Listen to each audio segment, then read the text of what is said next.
Good morning. Today we begin with the first of Harin's poetry, read by our dear friend Sujay. There are many books and many more to find of Harindranath's poems. And this one, I believe, the first 15 or so poems that Sujay will read are from a book, The Feast of Youth. Sujay. Through Contraries. If I am to believe that he controls the destiny of dust, unseen maneuverer of mortal souls, then I must needs lay my implicit trust in the wise pattern shot with light and shade, to grow afraid or wince at circumstance were to insult his wisdoms which to us seem difficult. Since, who am I to doubt, prevaricate, or insolently ask both the enkindled flame and the flame put out are twin appearances of one same mask, hiding his face, dark, undiscovered fountainhead of grace? The universe is his unique attire, donned in a feast of forms. Lo, he has wed a mother's laughter to the funeral pyre, on which her babe lies dead. Across eternity he walks alone, robed in a state of master-ease, behind variety, rich, monotone, between brief, ever-changing contraries. No shape but casts a shadow, and no breath but serves a milestone mark, measuring the inescapable road of death betwixt the light and the dark. Thus, with my head low bowed, unquestioning, uncomplaining man, I let myself be moved like to a cloud, blindly across the heaven of his wide plan. Raw material. Had it not been for human grief, Godwoods could not have known a leaf. Had it not been for human sorrow, today could not have met tomorrow. Man is an earthen pitcher wrought to shape upon his wheel of thought the weakness in the clay that lingers, strengthens the conscious potter's fingers. White fire. Who said my love was cold, apart? Who dares to challenge the divine? Say, can the love within your heart bear the white flame that burns in mine? It is not distant and aloof, as stars at midnight you behold through the blue slits along your roof, far and immeasurably cold. I am the richest fire of love that lit your body long ago, like a warm cascade from above. I pour into your world below. I rush across the mountain rim in liquid rapture and possess the bride of life in every limb, and hold her in a swift caress. 10 million bodies' lust would turn to ashes in my fire. What can your drowsy world of dust know of my masterful desire? I kiss each tiny speck and grain until they glow in rapture world.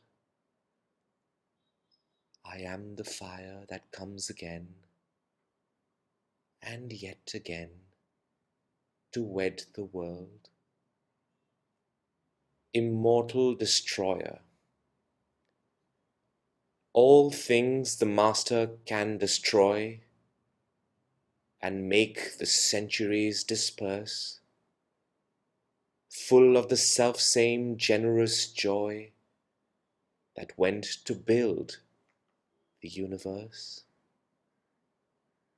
Holding the heaven in his hand with graceful and untrembling ease, he can withdraw its wonder and crumple its blue serenities. Say, is there aught he cannot do? Behold, with just one fleeting glance, he can exile each drop of dew and stop the midnight's purple dance. The Lord of life is Lord of death, controller of all form and name. Lo, he can with a single breath extinguish time's poor candle flame.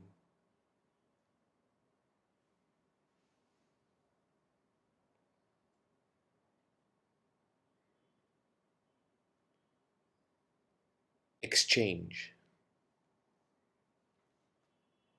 Nobody has given up anything for you. Each has brought an empty cup for the honeydew of your tender, silent, sweet smile that conquers strife.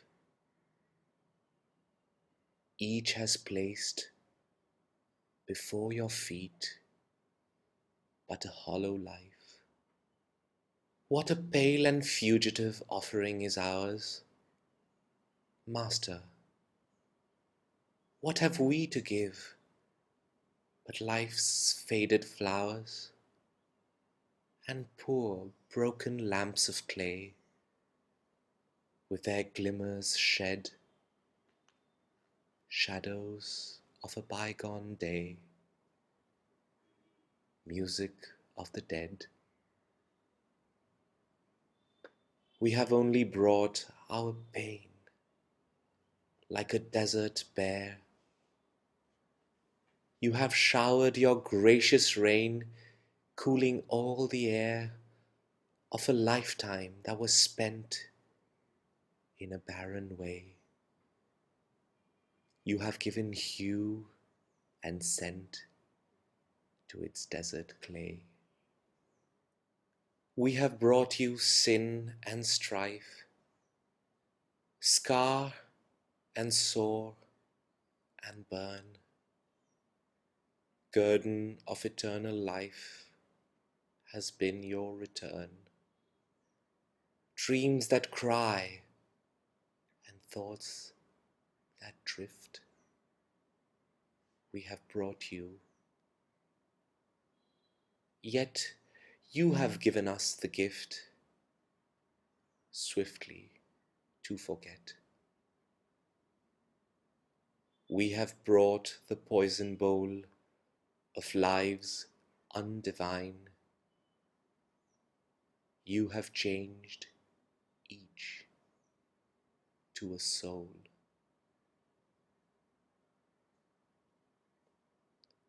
Flooded with your wine,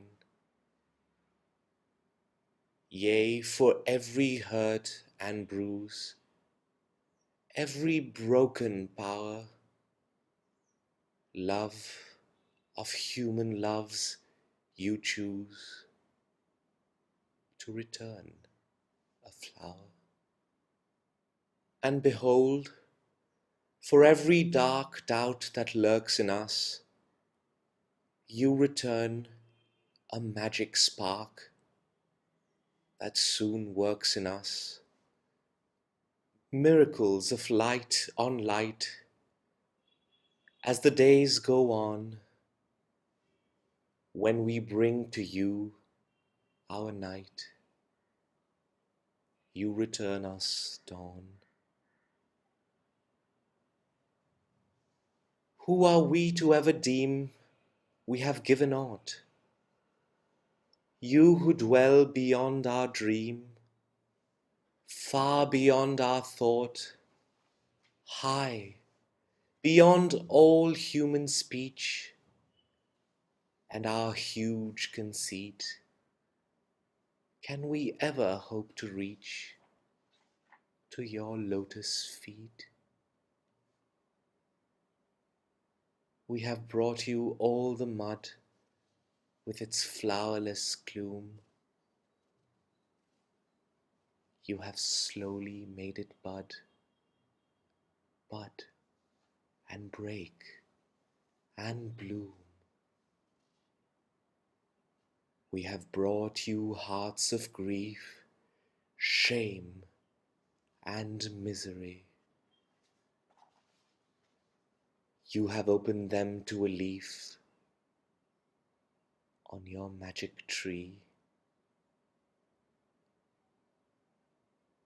Nobody has given up anything for you. Each has brought a hollow cup, stained and broken too. You accept it with a smile, make it whole again, and within a little while, flood it with your rain. Surrender. You have shot me, and I go straight across the worlds and bear the fire message of your bow, quivering through the cloudy air. For your bow is deftly wrought to a curve surpassing thought, and the dart it speeds along is a happy dart of song.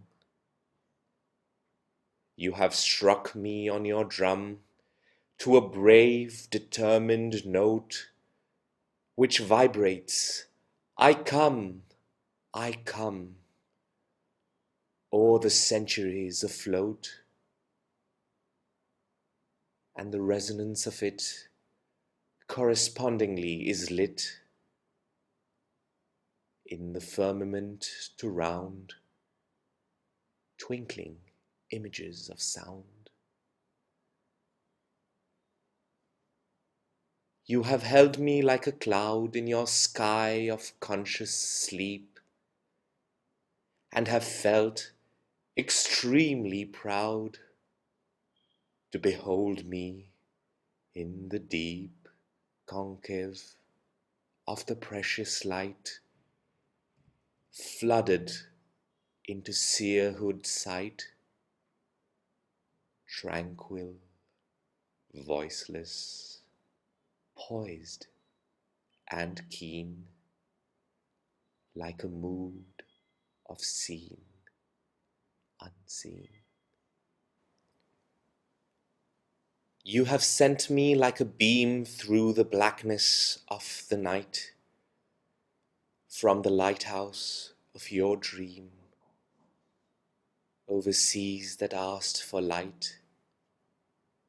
Yet in severance have I still been connected with your will,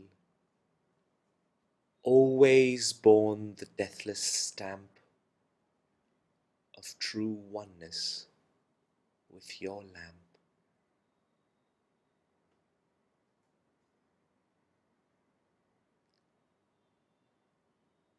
Dark song, The lamp is ready, but you forget your flame is not steady as yet. The shore is ready, but you are caught in the wild eddy of thought.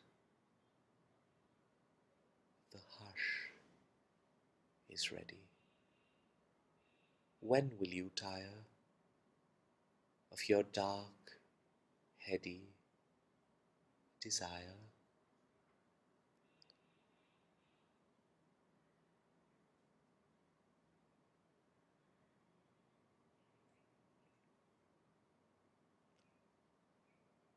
Quest.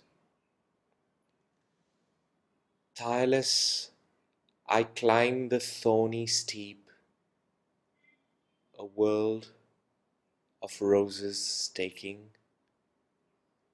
My waking has become a sleep, my sleep become a waking. Towards the near yet distant goal, my feet go ever treading. I seek the silence of the soul, which is a master wedding. Each pointed thorn upon the way that bruises is but dating my progress in the faraway beauty where you are waiting. Something in me until the end will keep on ever humming. O mighty master, gentle friend, accept me, I am coming. Tireless I climb the kindling steep, a shadow world forsaking. My waking state is now asleep, my sleep is now awaking. Invitation. Come in whatever form you like. Come as the fiercely reddening storm, or as the cooling cataract. In any form, O Master. I am prepared for anything that comes from your unfaltering hand. I will not moan or say a word. I'll understand, O Master. Come in whatever form you like, or make me sing, or strike me dumb, in any way, at any time, but only come, O Master. Voices of Poems. I am sure, cried the little poems, our poet would like to know that some of us come from the future, and some from the long ago. We are all forerunners of wisdom, and all you have got to do is to fill the being with twilight and let us twinkle through. O poet, what you call poems are so many ways and means of reaching the virgin whiteness behind the world's golds and greens.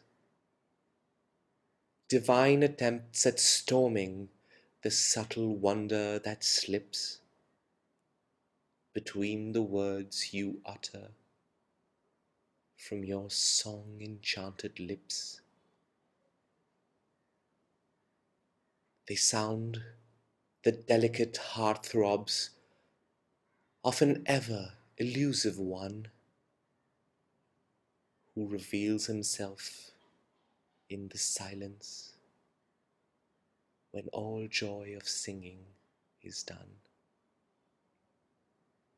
But you go on singing, my poet, in faith while the day is long.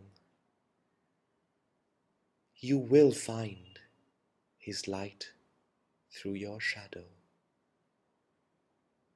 You will touch his hush through your song.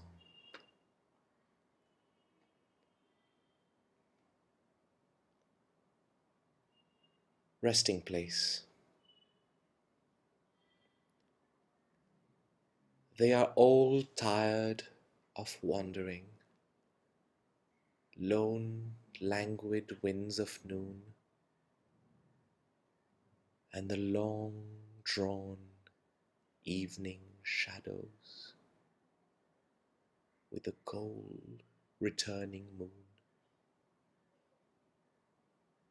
And between the morn and the midday, white-bodied clouds that roam are waiting to rest upon your breast, which was always their real home. They are all weary with wandering, long nights filled full of our tears, which seek and seek but never find the meaning of months and years. And the star on star that twinkle and whirled through the deepening gloam